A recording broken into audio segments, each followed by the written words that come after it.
Welcome, it's the Market Sniper, your debt Cassandra. Yes, it's a debt-based collapse. We started that narrative in September of 2020 after the mass proliferation of CV19.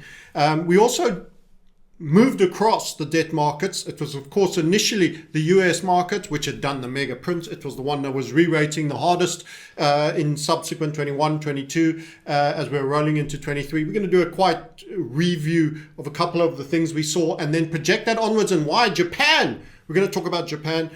We were the one that brought up Japan. It got the worst numbers. My team said, don't do Japan. Don't do Nikkei, don't do Japan debt. Nobody cares.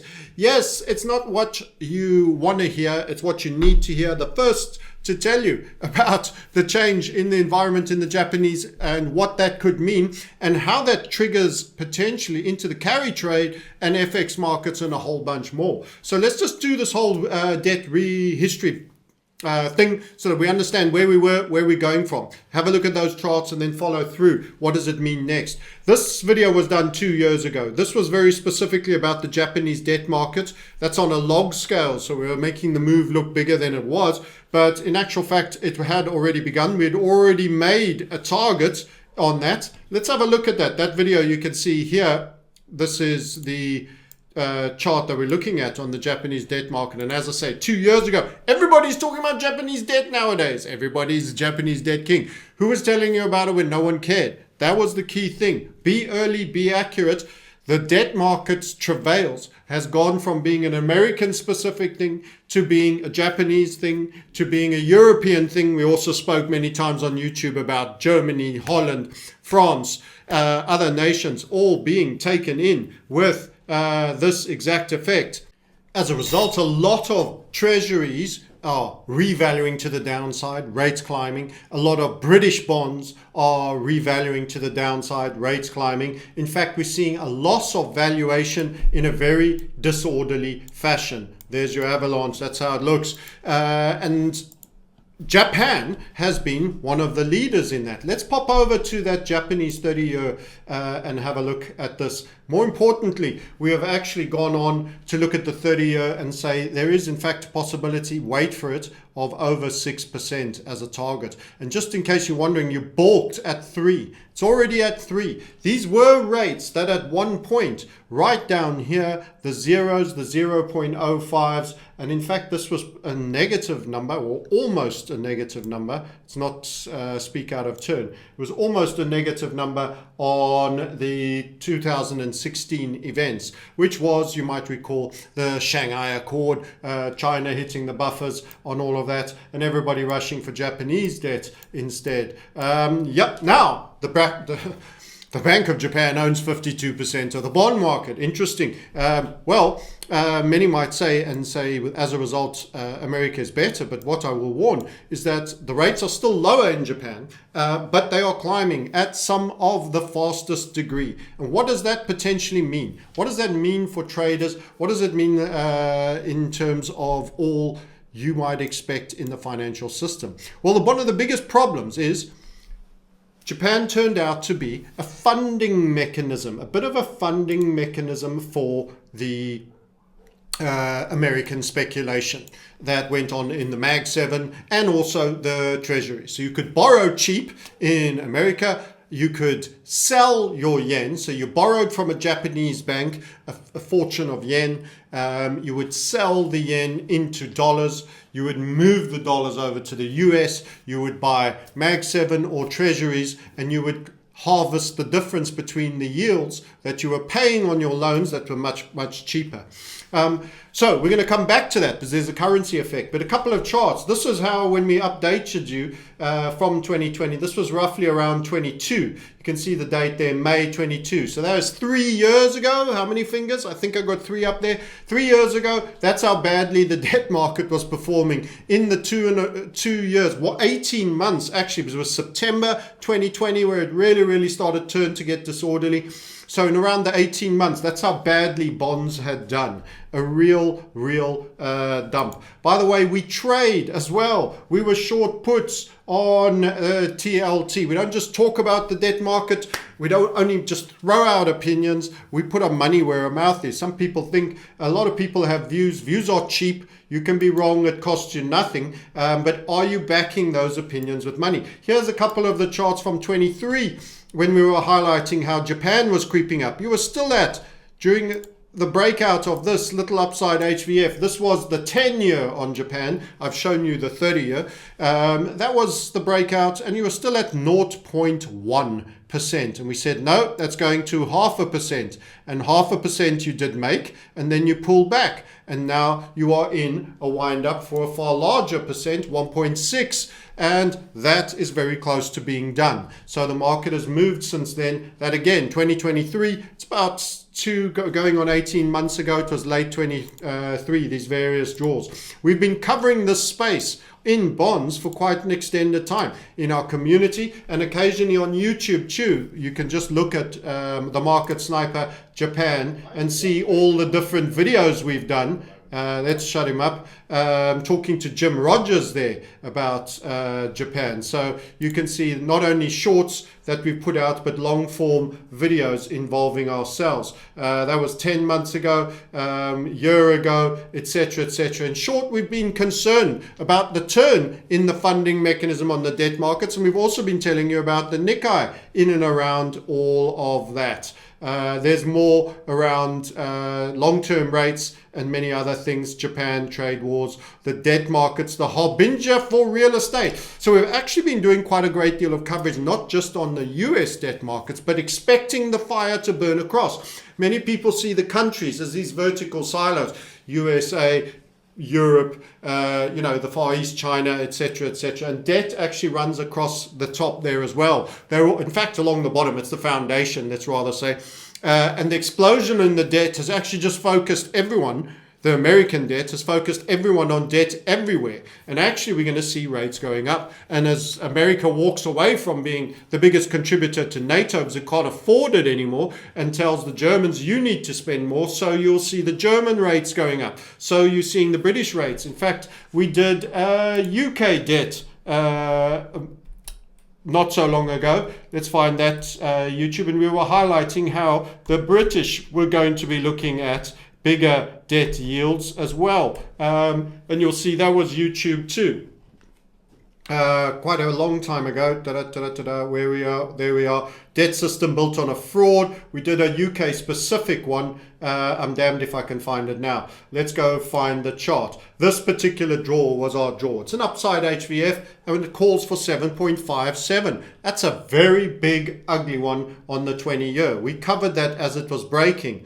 Now, some might say, well, it hasn't gone very fast. Well, it has. It's made its first interim level. That's over there, and it's pulled back. And it'll go suddenly, very quickly. And that is unfortunately going to see housing prices in the UK go down. Long-term debt and borrowing is going to get too expensive. That's how it happens. That was your Japan 30-year. We'll show you that 10-year that we were on about a little earlier.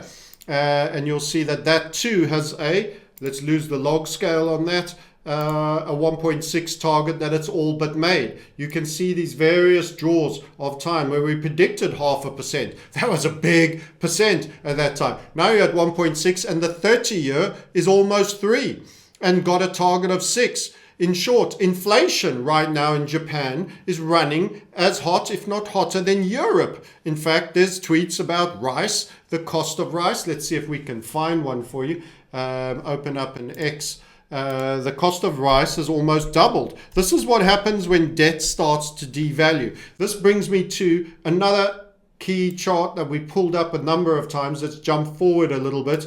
We'll come back to some of these others, which is the convexity curve. Your debt goes down in value slowly in buying terms, inflationary initially, does that. Then suddenly it starts to steepen. It starts to steepen very, very violently. And this is when decades happen in weeks. And this is when nothing happens in decades. The first part here, It feels so slow. You're watching paint dry, and then everything blows up on you in a very short time. And suddenly prices are changing in the supermarket almost fortnightly, almost weekly, definitely monthly. And your pound, your dollar, your Aussie dollar, your New Zealand dollar, your Canadian is not buying you what it should be buying you. And that is a sudden quickening and acceleration. And here's how it happens. You saw how the TLT went down. Let's go back again to some of those charts.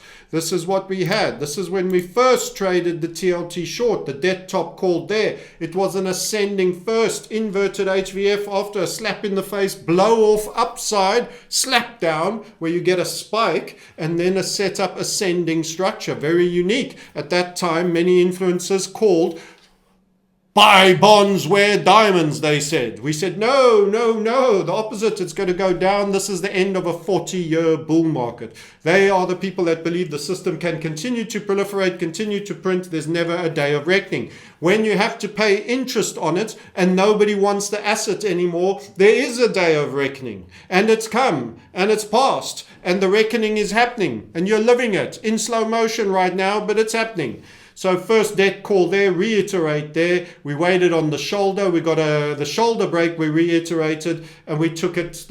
We put the puts back on that break, ran it all the way down here. It was very profitable trading. It was the first time we had such a lengthy, long downward leg in the debt market, and we forecast further downside after a rally. The most bearish scenario, not much of a rally. The most bullish, maybe a little bit higher. Let's go have a look. That was the TLT, by the way. That's what we shorted. We can go have a look at the TLT to see how it's doing. Let's go and jump on. It's essentially a long-term bond ETF.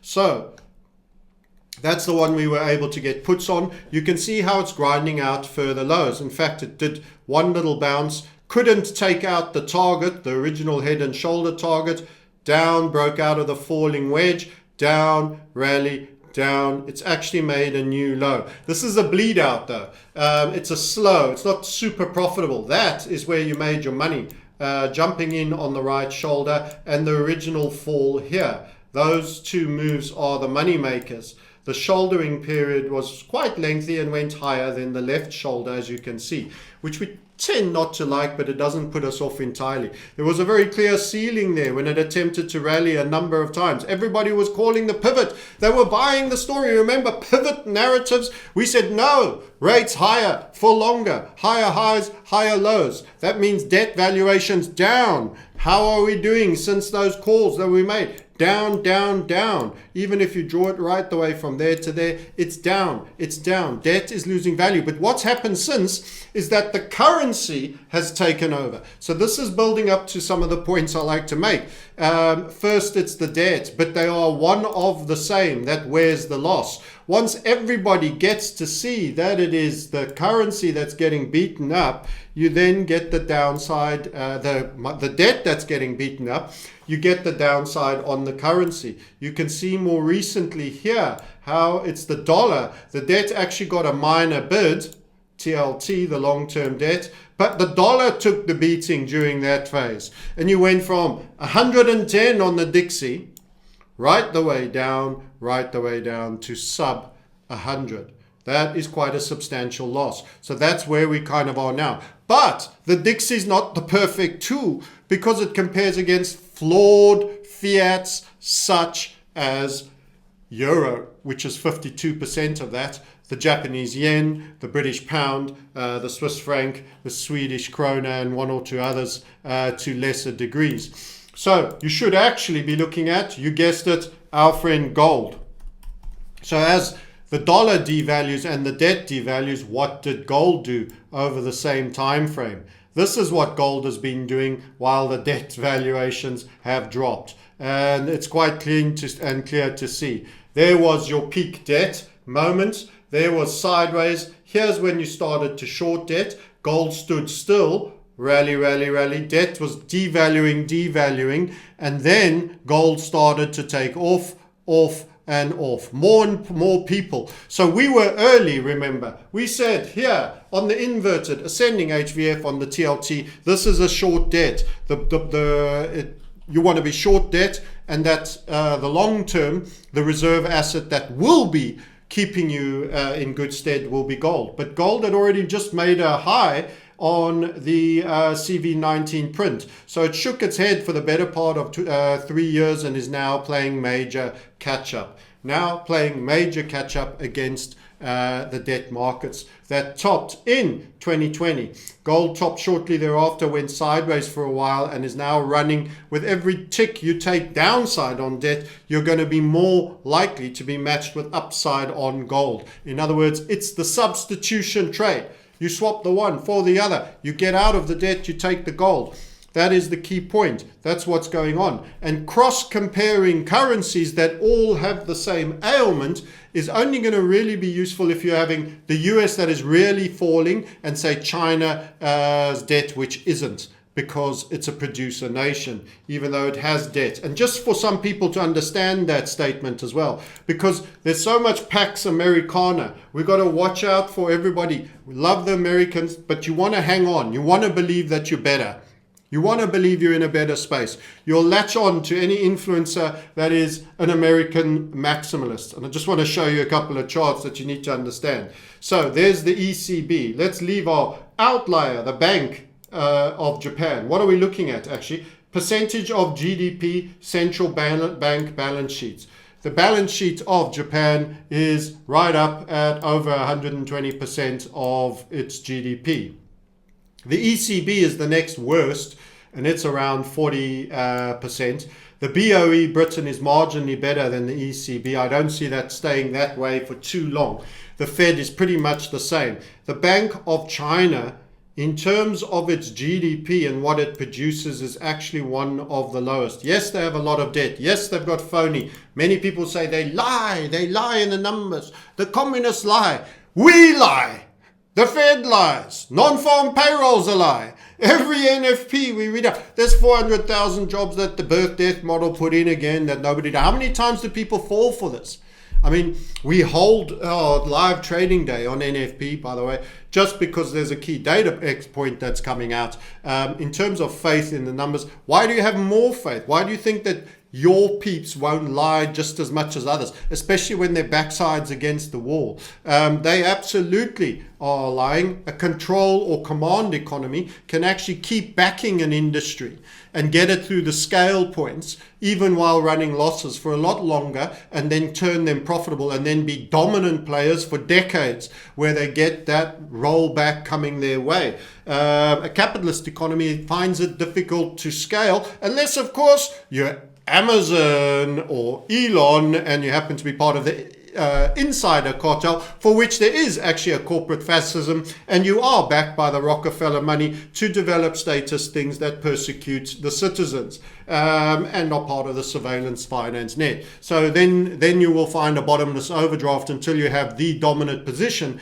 in an industry that actually you can't help but making money later as you sell out all the data and everything else you collect. So a couple of interesting charts just to show. There were other points along this debt journey that we've taken, and this is the most important journey. Everyone was pivot big in 2021. There's a pivot coming. They're going to start cutting rates. We were like, no, just because you've dipped here, it's higher highs, higher lows. This is the bottom. It is the bottom to end all bottoms. You're going to clear this level because you'd balked at, the previous levels where you initially broke down over here. Higher for longer. That was 2021, 07, 09, 12, 16, and 38 seconds. That's right. Every chart we take, every snapshot we take is date time stamped. And as you all know, this is substantially higher. We were still talking twos here. And now we're at 4s and 5s. So higher for longer. This is, and everybody, the pivot, people forget how much, everyone, the word pivot, I mean, it was non-stop. It was coming at you thick and fast all the time. When is the pivot? It wasn't even a question if there was a pivot. It is when. And this is why everyone expecting rate cuts now need to understand that the bond market don't give Powell that option on any great meaningful scale, because he's already buying to keep the bond prices at the current level, kind of like Japan. If he cuts the rates and makes them even more valuable, there's no one who's going to be buying that but him. That's a real problem.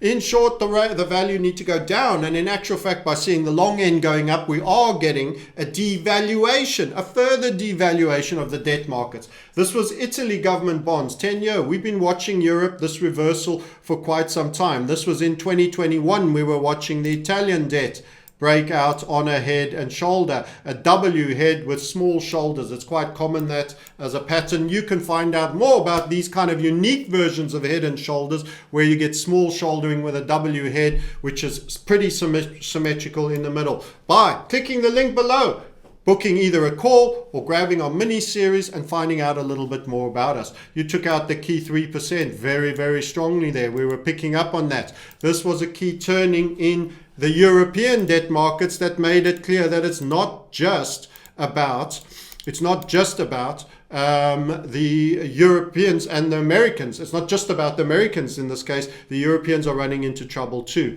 This was the UK government bonds, 10-year, breaking above the 2%. Now it's quite a bit higher. We were saying this is a key winding up that's happening here. This was done in 2022. We were highlighting you're going to break above this. This is why we've been taking these screenshots and warning that this turning is coming. It is coming for the debt markets. It is coming. Now look where you are on the 20-year. You're at 5.39. Let's go to the 10-year, which was that chart I had up from 2022, and you will see here we're at 4.694. What was it? Let's look at it again. Way back then in 2022, wow, 2.5. Oh, isn't that so high? Is it not going higher? Must pivot.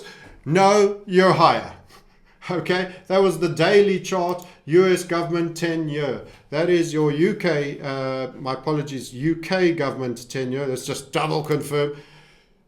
UK government 10-year. There you go. There's your UK government 10-year. Now sitting at 4.649. Also looking for higher percentage numbers. We've called for that to run through the 5.7s and further upside, and it is walking out. It is walking out to the upside. So what does it mean? Property market crashes and banks. The things that you're not hearing about enough are property crashes, property market price crashes.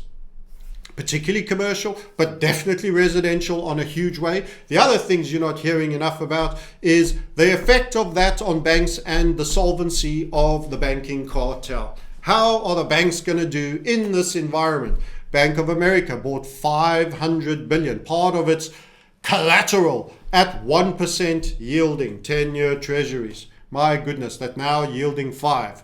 Imagine that goes to 6 or 7. You know how much value that collateral has lost, courtesy of the central bank itself, the Fed, whose policy of allowing over expenditure, running the economy hot with low interest rates, so letting governments burn more than they earn, and as a result you get inflation. As a result you get asset price inflation. As a result you eventually get consumer prices inflation on commodities. Then everybody's living costs turn down.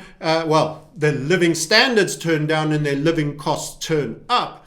And this is basically where we are. And you have a debt-based crisis. Now government has even less money because it's spending on interest, paying the banks that were given the exorbitant privilege of borrowing the money into existence in the first place. You're paying interest to a bank in the name. Your tax money that you are paying in tax is going to a banking cartel that were given the privilege to borrow your money into existence. Decide if that's productive as use of your hard-earned money to send interest payments to a cartel of bankers. You tell me that, and I will tell you how much tax you should be paying. And the closer to zero you get it, the better. We've also highlighted this upside HVF, which has got its target, which is one of the reasons behind the 5.73. There are targets to the upside across the board, and you should be warned. What does it mean? Well, we mentioned the Japanese. In percentage terms, the Japanese debt has probably moved in percentage terms the most, particularly the longer end. So if we go 20, 30, and 40, you will see numbers you're not typically used to seeing in terms of Japan. You see the 2.3 on the 20. We go up to the 30. You will see almost 3%. 2.85. It actually traded up through 3. The high was 3.197. We've shown you the upside target for that fella right up at 6%, 6.3%. What about the 40-year? Yes, they have a 40-year. They have debt coming out of their ears. They sure do. Squeezy, squeezy. That's up at 3.3 and actually traded a high of 3.7. 3.7%. Japan. And their rice is doubling in cost. Let me tell you, the inflation is running hot. They need more devaluation of their debt. They need more devaluation of their debt. And the funding mechanism. So this is where it creeps into. So I was talking about the left foot, right foot, walk out. How you devalue the one, then you devalue the other. Now you've got to bear in mind gold is the only benchmark for seeing currencies devaluations because they've all, when compared to each other, have got the same sins to varying degrees. So you don't see the fullness of the currency devaluation when comparing it with another currency that has the same sickness. So you have something that's not sick, like gold, and then you compare all the currencies, and that's where you see even the Swiss franc is losing buying power to gold. Let's put it up for you to see the Swiss franc. The Swiss franc, supposedly the stalwart. Now we've met a little bit of targets on the Swiss franc. Just want to highlight this. So for those that are going to say, well, gold's looking at toppy. It's not toppy. It's going to slow down a wee bit on the, certainly against the Swiss franc for a bit, just having made some targets a wee bit. I don't think for that much and for that long, but you had a red candle, a rare red candle. Oh, poor you. Over the course of a month, you never actually went up that month. Well, that's how it's been for you against the Swiss franc. Real geometry, real targets there, and you ran those. So a little bit of chop right now could be expected given the two continuation patterns you just had and the target that run. And that's why you're getting this kind of structure. It's not particularly bullish. It's a little bit like this. You could have a dip down. You could have a dip down. You even have a little bit of that happening over there. It's kind of churny. The volatility is a little bit higher apart from, these little wind-ups on the way up. But you don't want to be out of gold. You don't want to be trading this. This is an investment hold, but you could possibly pull sideways or back a little bit for a short spell. Long run, you go higher against this currency, just like all the others. And this is one of the best currencies, mark my words. So if we put the dollar in here and put the USD against the Swiss franc, that's what you've had. A dollar performance so far. Bang and bang and bang. Again, the American maximalists, the influencers that are misleading you, in my opinion, don't like to compare the dollar ever against the Swiss franc or against gold that much. They want to compare it against on a certain time frame that suits their schedule. There was even a gent who was ex-BlackRock was saying, well, the Dixie's been in a bull market. The bull market for an extended period. The bull market he's referring to is this. Let's just show you that. It's not wrong, but in a weird way, it's not really that significant because it was in a very lengthy bear market. That was the bull market he was referring to. Higher highs, higher lows. He's referring to that. That's pretty weak. That's pretty weak as a trend. By the way, it's lengthy because it started in subprime. But, you take where it came from, it was mainly down with some very wild pumps. So the stability and the volatility between the various FX pairs are lower. So that's not a great performance, and that looks bearish, like you could even run this.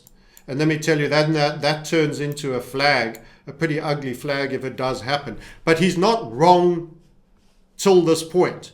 He's not wrong. Technically, that is a marginal uptrend where you've tested the highs on the downs. It is not a statement of strength for the dollar.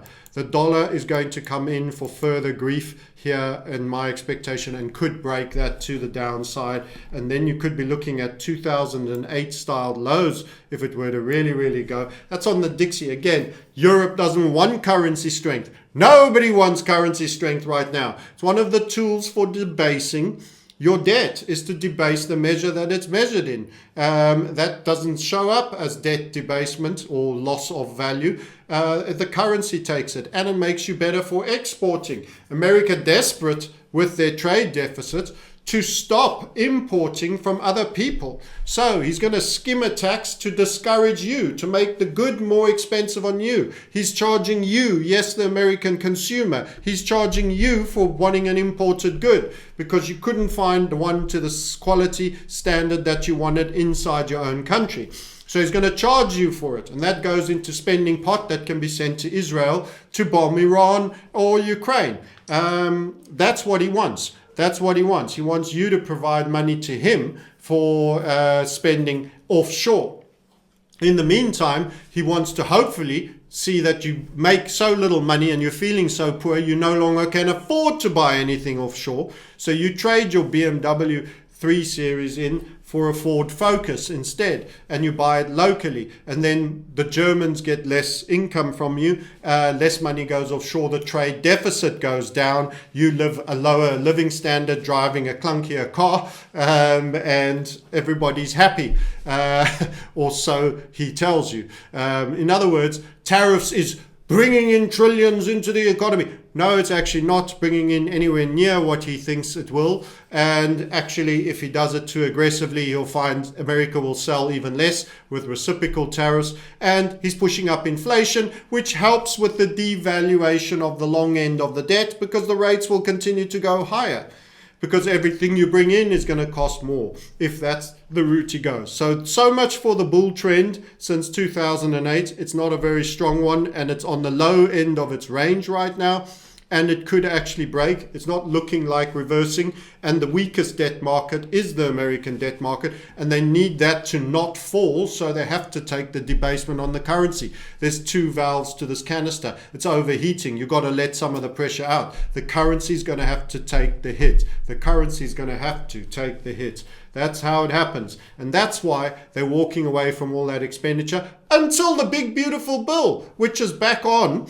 And it's got lots of expenditure and tax cuts. And in actual fact, we'll balance the deficit later. All the cuts, all the things that will be less expenditure and making the finances is all pushed out to the back end. And it's all stimulus now.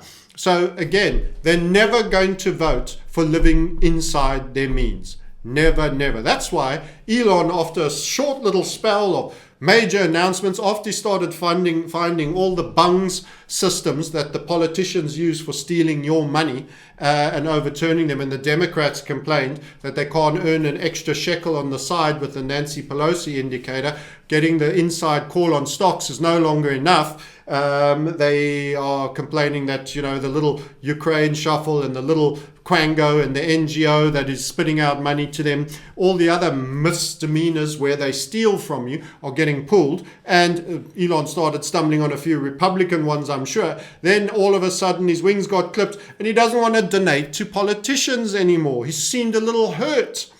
I don't believe in the politics anymore. I don't think I need to send them the money. Yes, he saw how much they're stealing of your money. Why is he donating to thieves who are already stealing your money? He doesn't feel the motivation to do it anymore. How sweet. As if it took that experience for him to actually realize the grand theft that is truly going on between the political classes and its citizens. Well, it seemed it did. He seems a bit jaded, and that seems to be that. Okay, so what could it mean for currencies? Because people are bored by debt markets. Well, the USD JPY, the carry trade, back to that.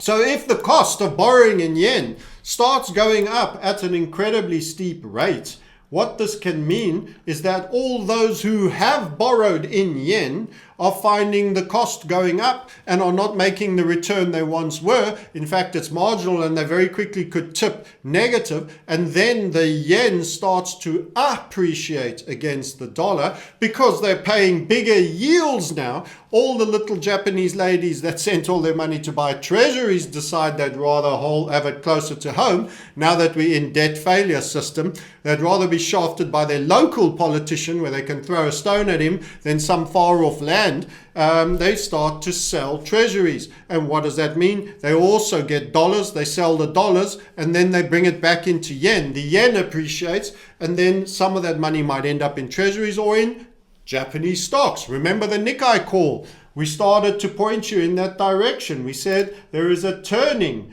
in the Nikkei. Let's go to the Nikkei and talk about that. Here we go. That's the history we wanted. And it is the grand breakout that we called for you some time ago. You'll see that head and shoulder neckline. You see it. Follow it all the way through. Follow it all the way through the 22,000. Nice shoulder there. You got the big complex W head here, and then you get the right shoulder there with the broadening structure which you want to trade to the breakout. It is a continuation pattern to the upside. Up, up, up. You've had a dip and a dip, but guess what? The equities are now in recovery in Japan. In spite of the ownership of the Bank of Japan being vast, and the bonds are losing value. So you could see more flow rotation in Japan out of bonds into equities, and you could even see some money that is in the US bond market return to Japanese equities, or even to that was in the US stock market return to Japanese equities, and that could all see a flow into the yen, which is what we were pulling up when we brought up the USD JPY. And over here we are highlighting to you, if that were to gain pace, this is a very sick looking structure. Again, a slightly bigger right shoulder, but we were watching this rally and I said, I don't think this is going to be too strong. I was watching it on the lower time frames, the monthly. It's turned into an inverted hammer. That means you traded green all the way up to there and you got pushed all the way back down. That is not good. That is a bad move. Let's have a look at it on the weekly. There you go. You can see the head and shoulder more clearly. We went for the 141. You could even go a little higher. You could be looking at it at 142.5, but I think that's okay. That is a potential head and shoulder. And you're trading up on the week. The week so far is butter pup. Monday, Tuesday. Monday was a dead day for many days, bank of holiday in the United Kingdom. And we didn't see too much happen there. So we're going to have to see how far this actually goes, but this could be a real reversal. You got rejected at 161 and you got rejected then at 159. That is coming down, and you fell hard in both instances to the 140 type mark. 140. We could actually put this at the 140, but for the fact that one just missed making it all the way down. You're not that far away from having 140 yen as a clear-cut neckline for this particular trade. And this could be carry trade mark 2. So that's 162.5. You could go, let's say it's 140 just for simplicity, 22.5, and you'd be looking for a 22.5 fall off 140, which would take you to about 117.5, which would be around about there. And that's a reversal target of the head and shoulder, but doesn't actually mean it's the end of the move, because it's the first setup in a new trend that could commence a whole new trend to the downside, which would be devastating for the dollar. Remember, they need a weaker dollar to let the steam out of their much more over-indebted, rejected by interest rate policy treasury market. So the fact that their rates are higher than Japan means their debt market is in greater trouble. Japan is correcting very quickly up, but is still below the US market. So they really need that dollar deval. They need it. But the problem is, if the rates stay high, the 7 to 9 trillion rollover that is required is going to happen at a very high rate as well. So ideally he needs a recession, which you've got, to worsen, which you're going to get. And with all of that said, he may get a lower rate slightly lower to roll some of that debt into. But he could certainly do with a bit more money flooding into the debt market. How do you do that? Crash the stock market. crash the stock market, and the fear will chase some money into the bond market, which will help him have a lower rate and stop the long end, the 20s, the 30s, and the 10s of the US treasuries from going up. So he needs a very severe recession to scare people into bonds, institution into bonds, and to bring down the equity premium that America has, and also to stop you, the American, from spending on foreign goods and screwing up his trade deficit. So there's a couple of things that could be achieved by a crash in the stock market. You could get some bit. Bear in mind, some of that money will go into gold and into gold shares, more so than before, now that gold has shown its hands. This is a key and important point that many are not going to appreciate to the fullness, but the bond market won't get the same benefit it once did. But it would still get a little bit of bid, which would keep the rates from getting too much higher in the event of the key recession taking place and the stock market selling off. Okay, so he needs the stock market to sell off. He needs the rates to potentially come a little bit down on a major dip of sudden fear. And he needs money to run out of the stock market and ideally to go into bonds, not too much into gold. And if he gets a sufficiently big recession, he's hoping that will also bring gold back a little. Remember, the main drivers for gold: central banks, institutions, high net worth individuals, family offices, not retail. So it might bring it back a little bit, but not that very much. And whatever he does after that, it's going back up and more. So that's a couple of thoughts on what could be happening and why the carry trade risk could return. It's getting more expensive to borrow those yens. Many people might need to return them.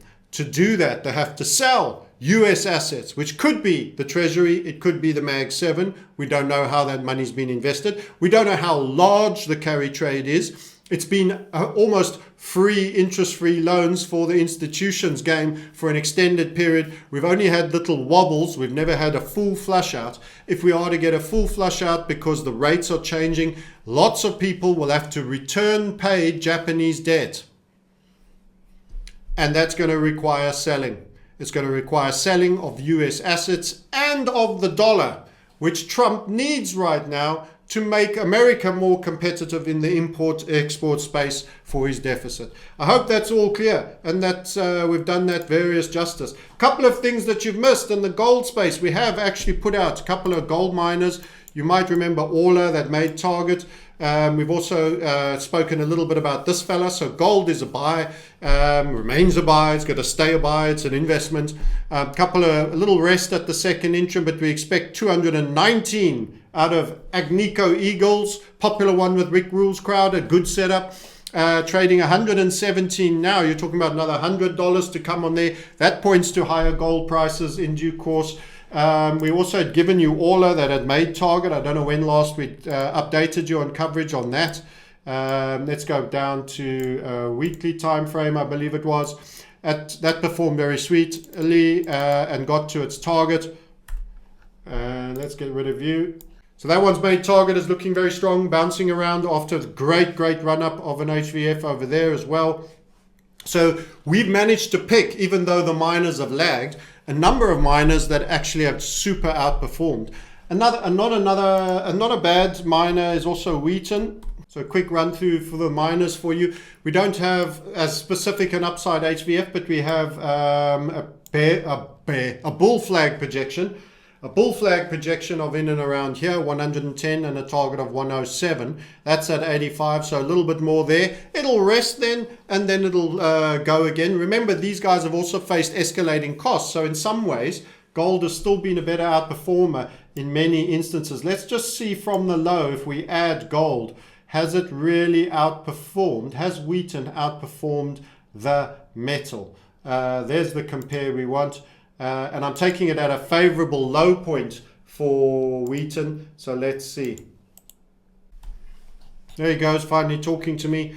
And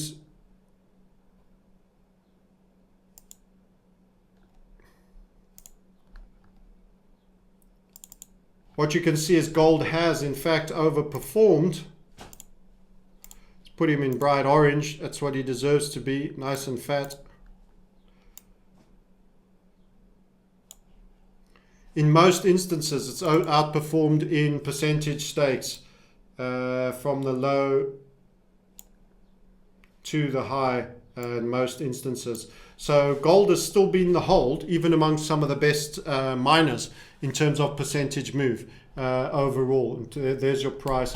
I should actually check that. Let's just make sure we're getting it. Let's put it on percentage pane. Remove that. I might have spoken out of turn. Same percentage scale. Not in the case of Wheaton. So I stand corrected in the case of Wheaton, which has been one of the overperformers, I think. So if we put it on the same percentage scale, Wheaton's done pretty well since 2016. If we put it more recently on the weekly, most of the time it's been there or thereabouts. They've been pretty similar. And then if you go longer term, Wheaton has outperformed. So one of the better miners as well, just on a performance basis. But sadly, most miners are not delivering that alpha. And I think the few that we put up here, it should be great to see Orla again. Yes, it's lovely upside HVF for a short time framer. You'll see that that is a huge outperformer. That was a huge outperformer. You're talking about near a double on that one. So HVF method, learn how to implement it, be in the right gold stocks. For example, not to be unkind, but if you're in First Majestic, and I do the same comparison, you can see quite clearly that you're underperforming chronically. So not all metal stocks are equal, which is not to say that'll always be the case for First Majestic, but you can see the difference Wheaton and Orla have, and I think AEM, it was in that same category, the three that we liked. Very, very good performer, most of the time beating the metal. So it's very important which ones you select. It'll highlight management, earnings, outcomes, very, very key. Not all gold or silver miners, because First Majestic is more silver miner. It's a bit harder on them to compare it to the silver price. They do, of course, pull out gold, not just silver. So that was also maybe a bit harsh on them. And again, it points out it's the manner, the firing order. Gold first, then silver. We may in fact be coming back to First Majestic and as silver starts to outperform. Let's cover the gold silver ratio, because we've said be careful. There's that possibility that it could get worse before it gets better.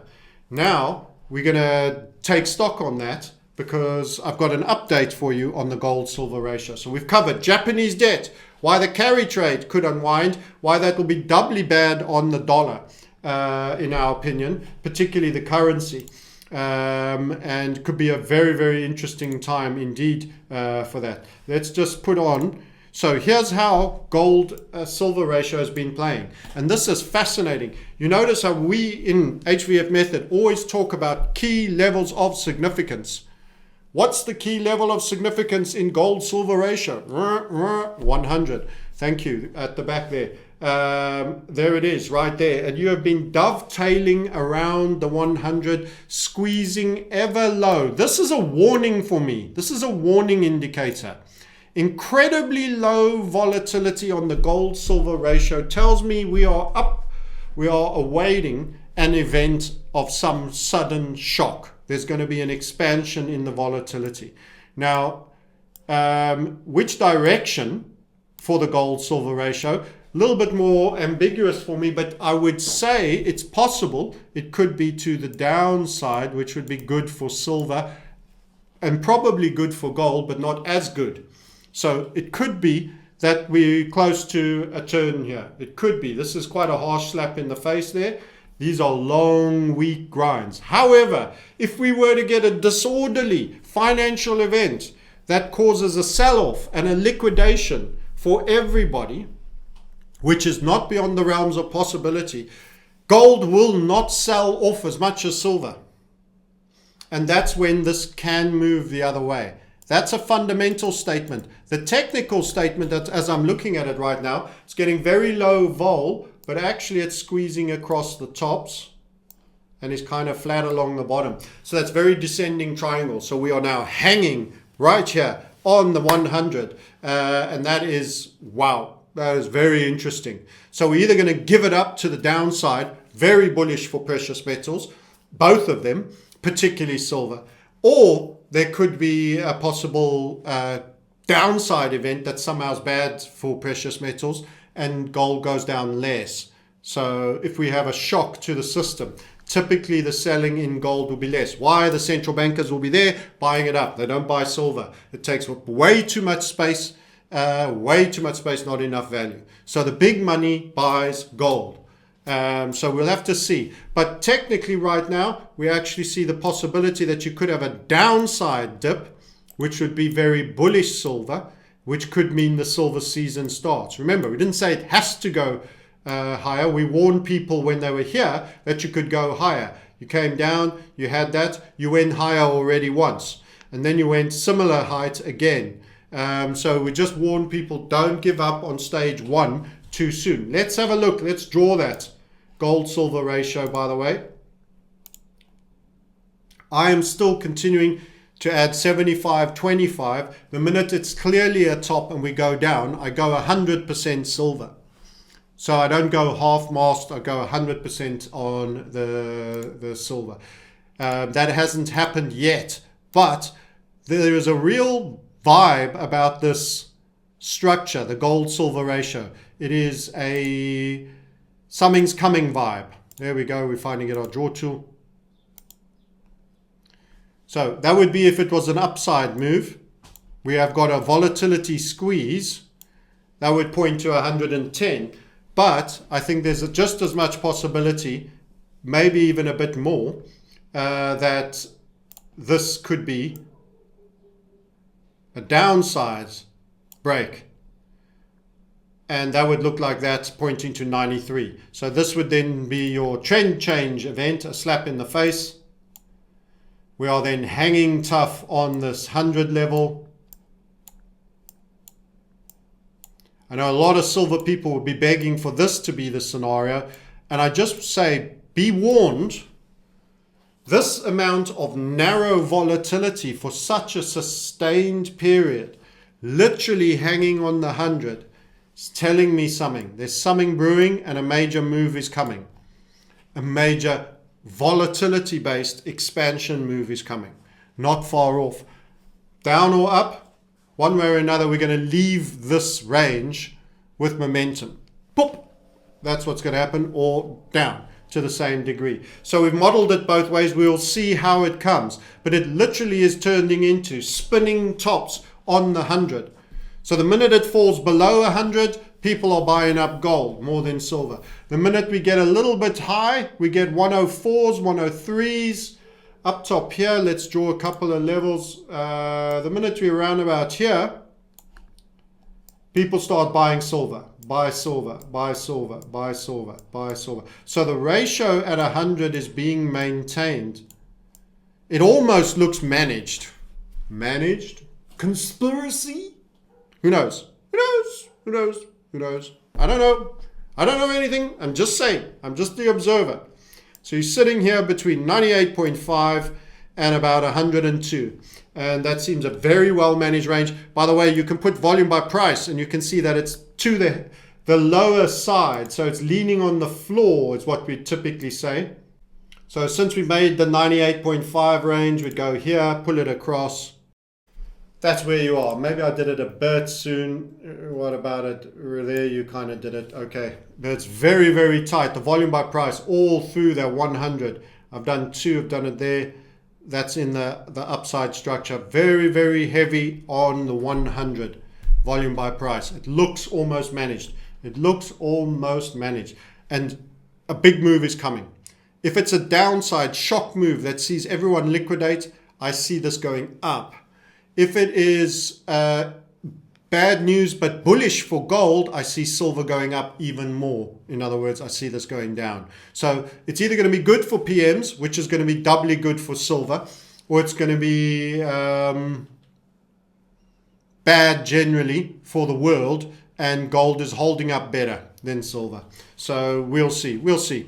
Okay, that's it. We covered the potential unraveling of the carry trade, what it could do to the USD JPY, a major head and shoulders reversal, plus the ongoing steepening of the debt curve points to debt devaluation. That's going to damage your housing market. Home lenders don't want to originate new loans. Why? Because the loan is a devaluing asset. Doesn't look good on their books anymore. It's not something people want to hold. It's not something people want to buy if they have to sell it on for collateral sakes. They're going to charge higher rates. They're going to put thicker margins on. They're going to ask for much bigger deposits. They're going to go for much higher quality lending. They're going to give less money to better quality people. That's what's going to happen. They're going to reject it. You're seeing rejections on refis of cars and properties. That's what's happening. Debt is no longer an asset. People don't want it. They'd rather hold the gold. And central banks, big money chasing into the gold. There is a real peg level at the moment on gold, silver. And to finish, we also didn't remind you of the platinum trade that we are in via the community. We caught that breakout very, very nicely. We're waiting for it to clear that third high, but it has moved very nicely on the lower time frames. 1650 to fall and because it will be the first setup in a major trend. So very bullish platinum. Don't pay the VAT if you're in a country that's in charging VAT. Rather buy the gold, but in the longer term, if you're ever out America way, buy some platinum where there's no taxes to be paid. This is a monthly chart on the platinum, and we'll once again just fix that setup so that it's in the right place. Boom, that was the big falling wedge. This is very undervalued. I can't help but get to the point where this is very undervalued, and I can't get past our friend Mr. Zelensky running for his oligarch friends, purchasing 51% of North Platts, which is a South African platinum producer. Wow, he's such a clever investor. He's getting the squeeze. He's seeing it. He must be a great technical chartist. I wonder who set him up. I wonder which of his billionaire special chosen one friends that he seems to have, that he's stealing for the American money that's being sent from the other billionaire chosen one friends on the other side of the planet that are self-enriching themselves at your cost and are going to cull you like sheep. You should stop paying tax to these people. You need to put the squeeze on these people. By the way, great taking. Mr. Webb will said himself, there's no citizen support when we are fighting. The bank lobbyists showed up in Utah. We'd prepared our case. We won our case. But there's no one out there coming out to say, yeah, no, we want gold and silver as real money. No, you can't crush this bill. The senator of that state crushed the bill by veto, and the others didn't overrule his veto because the bank lobby controlled them and paid them money. That's it. They want to stop you from having your own money so that they always control and keep you in the banking system that they're going to crash. They don't want gold and silver to be money, and you never showed up. And that's why it's coming. Because you're prepared to sleep and someone else must fight your fight to protect you. But their lobbyists are always there, and they're always crushing and leaning on the politicians and getting the outcome they need to keep you as a subordinated slave. You're in a fight and you don't even realize it. You should be fighting for your life. There should be tens of thousands of you out there in Utah. The politician, the prostitute that sold your future and your kids' future to the surveillance finance state, which will butcher you and take all your money off you and steal it all for themselves with legal laws saying you never handed your gold back and we had to come and fetch it. That's why we bulldozed your house with you in it. The same stuff you see going on in Israel. You sat there and let it happen. You never fought. You never got out of your chair. You should have got hold of that politician. He shouldn't have walked without a limp again. And the next time he voted, maybe he would have voted correctly. That is not an inducement to violence. I mean, he could have slipped on a banana peel and had a bad fall. Who knows how it might have happened. Anyway, you let them destroy your world. You're letting them destroy your world, and the people that are fighting for you, you're not showing up for, and that's why you're going to get and swallow your bitter little pill for being passive little sheep. There's too many NPCs in this world. You aren't waking up. You aren't showing up when you need it for the big fights. You're going to get what's coming to you. You'll soon see the people like us and Webb disappearing, and you'll be left like tender, meek little sheep surrounded by wolves, and you're going to get what's coming to you. Or You start fighting now. You start showing up and you start ensuring that metals gets passed as real money in your state, and you become not just a big investor. That's not good enough. They can pass laws that can confiscate it all from you. They can force you to register it, to tokenize it, capital gains tax you out of it. They can do it all. You've got to fight. If you're not prepared to get involved, you will die. And I will say, too bad, so sad, because I'll be dead too as well. Anyway, next time I'll catch you later. Bye-bye.